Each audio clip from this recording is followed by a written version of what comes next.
இதுக்கு முன்னாடி பண்பு புணர்ச்சி எவ்வாறு புணரும் என்பதை பார்த்தா அதை தொடர்ந்து இன்னைக்கு திசை புணர்ச்சி எவ்வாறு புணரும், ஒரு திசை சொல்லு வந்துச்சுன்னா எவ்வாறு புணரும் அப்படின்றத இன்னைக்கு நம்ம பார்க்க போறோம். திசை புணர்ச்சி அப்படின்னு பார்க்கறதுக்கு அதற்கான ஒரு விதி கண்டிப்பா நம்மளுக்கு தேவை. அந்த விதி என்னன்னு பார்த்தோம்னா, திசையோடு திசையும் பிறவும் சேரின் நிலையற்று உயிர்மை கவ்வோற்று நீங்களும் ரகரம் ந லாவாக திரிதலும் ஆம் பிற.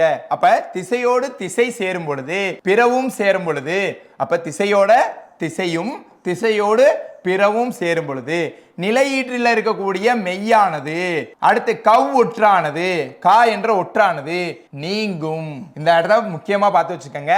திசையோடு திசையும் பிறவும் சேரின் நிலையீற்று உயிர்மை கா ஒற்று நீங்களும். அப்பனா நிலையீற்றில் இருக்கக்கூடிய உயிர்மை எழுத்து நீங்கும், கவ்வொற்று நீங்கும். இந்த இடத்துல நிலையீட்டிலேயே ரகரம் இருந்துச்சுன்னா ந ல என்ற எழுத்தாக திரியும். இது போல இன்னும் பிற அப்படின்னு சொல்லியிருக்காங்க இந்த நூற்பால. சரி, இப்ப வடக்கு குட்டல் கிழக்கு வடகிழக்கு. அப்பனா இந்த பாருங்க, திசையோடு திசையும் இங்க திசையோடு திசை சேர்ந்திருக்கு. அப்ப நிலையீற்று உயிர்மை கெட்டுருச்சா. அடுத்து கவ்வொற்று இக்கு என்ற ஒற்று, கவ்வொற்றுனா இக்கு என்ற ஒற்று நீங்கிச்சா. அப்ப வடகிழக்கு. அதேதான் நிலையீற்று உயிர்மை என்னாச்சு, நிலையீற்று உயிர்மை நீங்கள் நீங்கிச்சா.